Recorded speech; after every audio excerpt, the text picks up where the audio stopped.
Hello, everyone. Welcome to Talking Logistics, where we have conversations with thought leaders and newsmakers in the supply chain logistics industry. It's my great pleasure to welcome today's program Todd Booker, who is Vice President, Fleet and Carrier Management at Mercury Gate. And today we're going to talk about the power of one, the benefits of taking an integrated approach to fleet and carrier and freight management. Now, the transportation market is, more dynamic and complex than ever. And that's leading a lot of companies to look for smarter and more efficient ways to manage the transportation operations. And this includes breaking down the silos that have historically existed between their private fleet and their common carrier operations. So how do you do this? What are some of the challenges? What's the value proposition?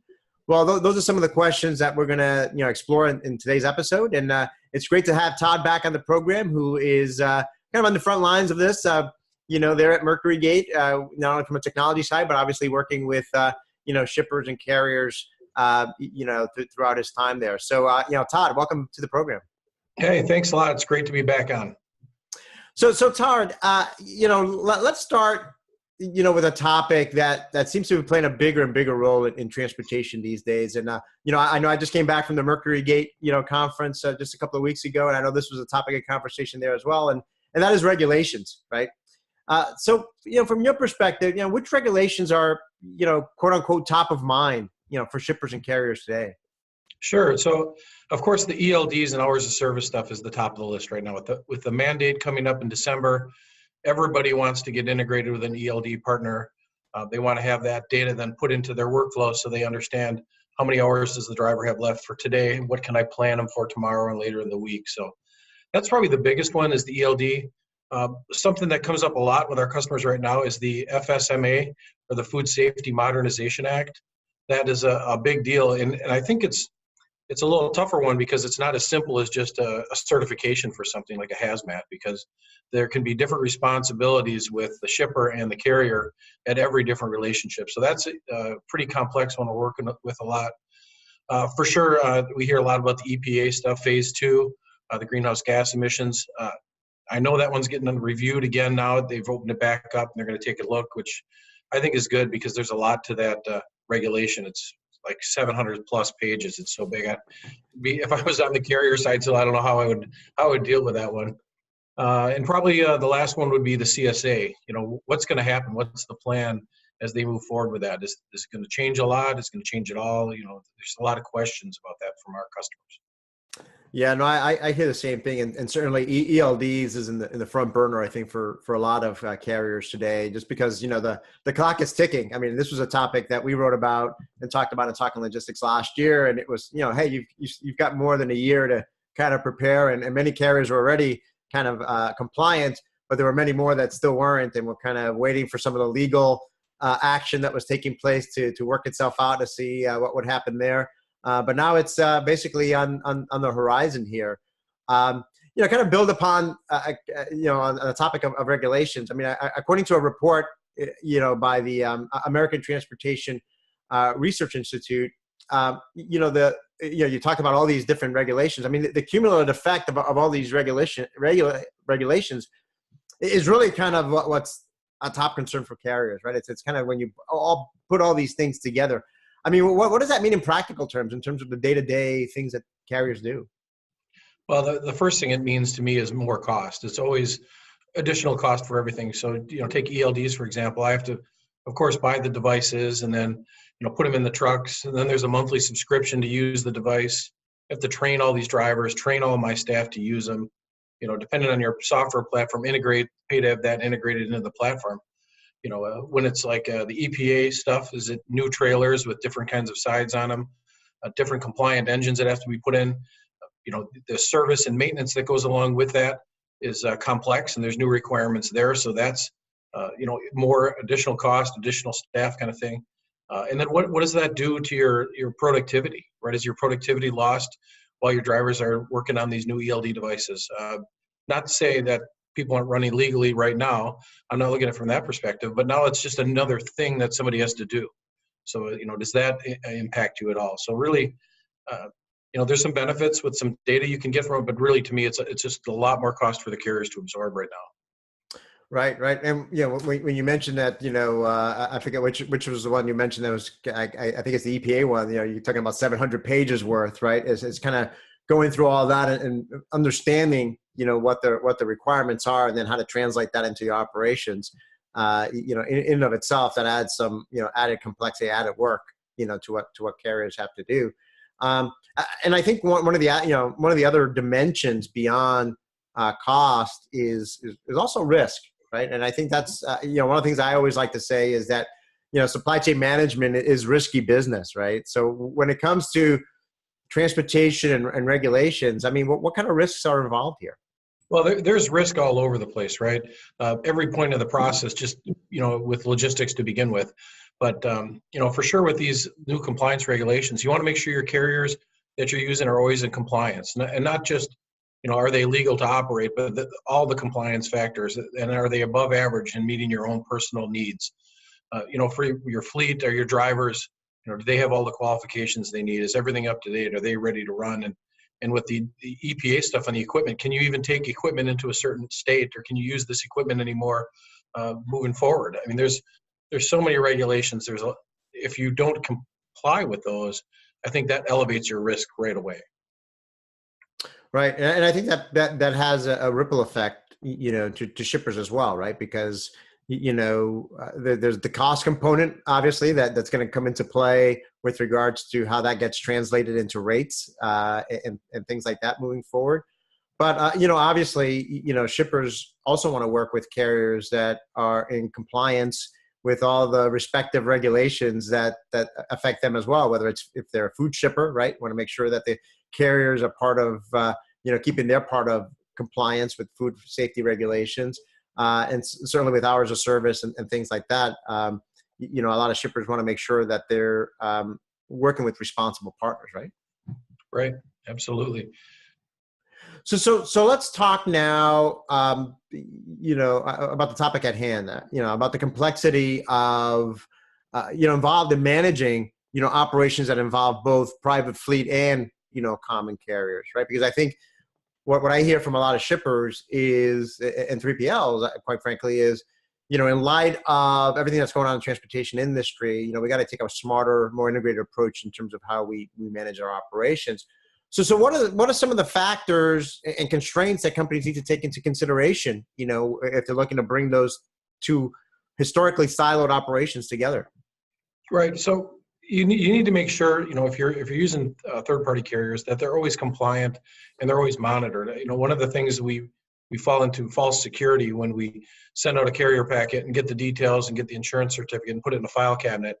And they're good right now. That doesn't mean they're going to be good tomorrow or next week or next month. So really a strong carrier management tool that continues to monitor them to make sure they're always in compliance is key to me.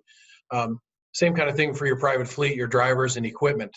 There's a lot of things that go on with drivers and your fleet equipment that need to be, managed. When is the guy's license or physical going to expire? Did he have, certain kinds of training? All those kind of things, his hazmat permit. All that has to be monitored. You need to know that these guys are always ready to earn any moment. And on the equipment side, when was the last service and inspections, and make all the things that go into making sure your equipment is ready to go are also just key items. And having all that available in one system, to me, is the biggest part, because it's tough to run to. If I have to go down to some file cabinet in the safety office to find detail about my driver, or I have to go out to the shop or call somebody in the shop to find out about a piece of equipment. It's really to the point now that the system needs to know everything all the time to get the job done correctly.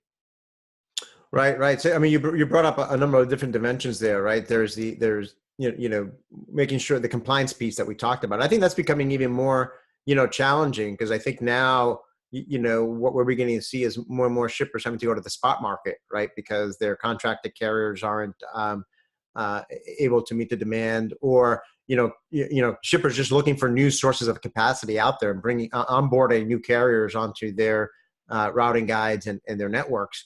So I think that's going to be a continuous process there in terms of ensuring that type of compliance. But then you brought up the other aspects of it, in terms of, drivers, right? And there's so much information that needs to be tracked there and managed there in terms of everything from their qualifications to their vacation days or the domiciles and things like that go into the planning and execution side of it, and then obviously the equipment, right? And so a lot of different factors, a lot of different constraints that I think, to your point, really have to, in the ideal sense, have to be viewed at and taken into consideration in an integrated fashion. But that's not the way a lot of companies manage it today, right? I mean, how are companies doing this today? Right, you're exactly right. Most companies don't have a system that can do it all at once. So the carrier's got multiple systems that do it, or maybe they're doing some of their equipment things in spreadsheets, and they have another system for managing freight, and they have some other kind of system that does their driver work. And really, it's all disjointed, and it's a horrible user experience, which then ends up getting you in trouble when you do something wrong because you just didn't know. Where Mercury Gate customers who are using Mercury Fleet are very fortunate because we offer that integrated approach.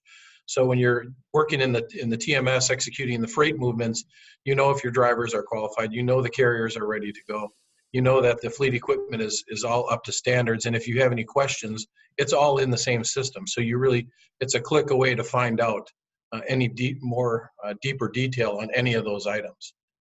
And then just knowing that there's monitoring and then there's dynamic rules in the background that are making sure that all that stuff is always compliant. I think that's the big difference that we're bringing to the marketplace. Right. I mean, I think certainly what looking at the transportation management systems market as a whole has been one of the key trends over the past few years, right? It's been, historically it's been, a lot of the solutions kind of mirrored the way companies manage their operations, right? So it was a lot of disparate different systems that either a user had to go to multiple systems to try to, make a decision or to plan effectively for the day, or you try to integrate them in some, some way. But what we've been seeing in the marketplace is kind of this coming together of the different aspects of transportation management, not only common carrier and private fleet, but we've seen parcel come into there as well, and other aspects, again, that historically were, fragmented, solutions. But what have been some of the hurdles, that companies are facing in kind of taking this integrated, approach? Obviously, the technology was one of them, right? Not having, a technology platform that was capable of doing this. But any other kind of historical challenges to doing this? Well, I think for non-Mercury Gate customers, there's a lot of them. The solution has been for those companies is, through acquisition, they're buying different companies and trying to put software together. So maybe I had a great truckload product and I tried to buy an LTL product, and then I tried to slide parcel in there somehow. And, maybe I acquired another company that did fleet management, bolt them together. And it's still a disjointed feeling. None of it's really totally integrated. You have different code bases, different database structures, and the data, it's just not all there. Fortunately for us here at Mercury Gate, that single platform, cloud-based enterprise TMS has always been what we've done since the beginning. So everything is always integrated, depending on or including different modes. So if I'm doing truckload or LTL or parcel, it's all the same application. If I need to see information about my fleet or my drivers or my carriers, it's all right there at your fingertips. You decide to optimize or not optimize your loads, the Mojo's right there in the application to do the optimization for you. So, for us, it's a lot less hurdles as we're going forward, because that's our mindset since the beginning. Right. Yeah. So I think you hit on some of the historical ones that I hear a lot, from companies, obviously trying to integrate, different applications to kind of get that visibility, right? Data quality in terms of making sure you have timely and accurate information in those systems to make sure that you're working off the, accurate information. Otherwise you get into the whole garbage in, garbage out, situation. So I think, it's been a kind of a juggling act for a lot of companies to really do this effectively. But I think in light of everything that's happening in the transportation industry today, I think the tide is starting to turn, because I think companies are recognizing that they need to, approach this in a smarter, more effective way. To that point, I mean, what's the value proposition at the end of the day of taking an integrated approach? I mean, what are some of the benefits? Well, first, it's all about that whole integrated experience. It's very intuitive. It's just connected, efficient. It helps you do your job better, and it just feels right when you're doing it, right? I don't have to jump around from system to system or doing any of that kind of stuff. If it's truly integrated correctly, it flows naturally with what your workflow is. Whether it's like I mentioned before, you're working on freight execution, and you're building, you're optimizing, you're building your source capacity. If you're trying to procure new carriers to move your freight, those kind of things, all that stuff is all integrated, and it just makes the whole experience better for your employee and makes them more productive in the end. That's the direction we like to keep it going. The more your employees feel good about the system and feel very efficient, the more work they're going to get done and the more profits they're going to earn.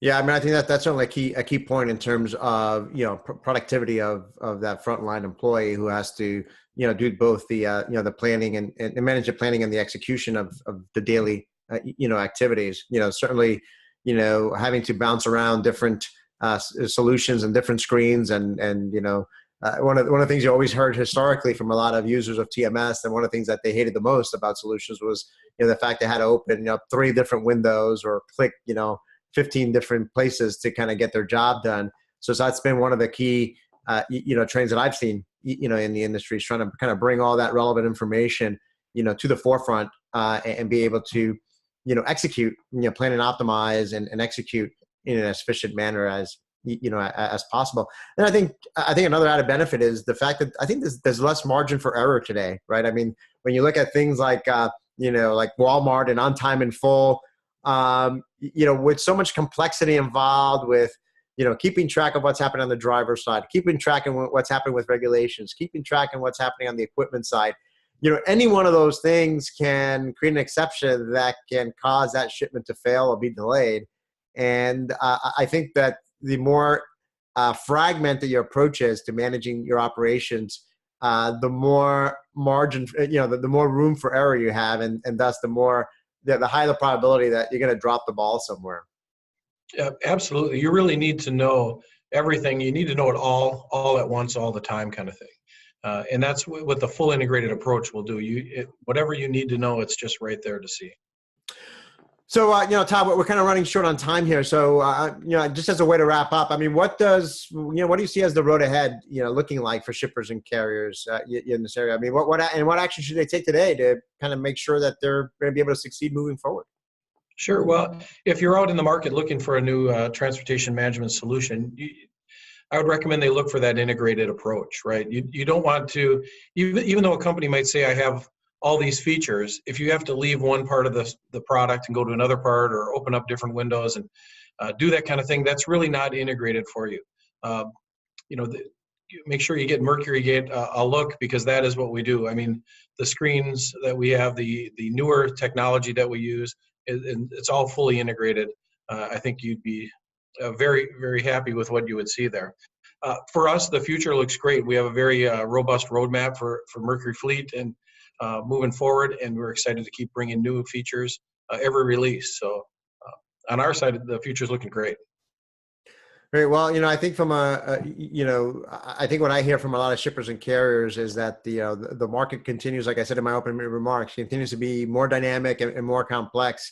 And I think, based on what I heard at your conference recently and CSCMP and other conferences, a lot of folks are looking at the future as kind of another perfect storm emerging with regards to tightening capacity and rising rates. And, again, looking for ways to, weather that storm as effectively as possible, I think is what I see from shippers and carriers. And obviously technology like TMS is going to play a critical role doing that. So Todd, again, like I always say at the end of all our episodes, we always manage to scratch the surface on these topics, but I think you provided some good insights and advice in terms of where we are today and what the road ahead looks like. So again, thank you for making the time to be with us today. Oh, thanks for the opportunity. I really appreciate it. Great. I want to thank those of you that joined us. If you are watching this episode on demand, either at the MercuryGate website or on Talking Logistics, and you've got a question or a comment for Todd, you can post it there. I'm sure that he'll be more than happy to respond via that medium. Again, thank you all for joining us today, and look forward to seeing a future episode of Talking Logistics. Have a great day.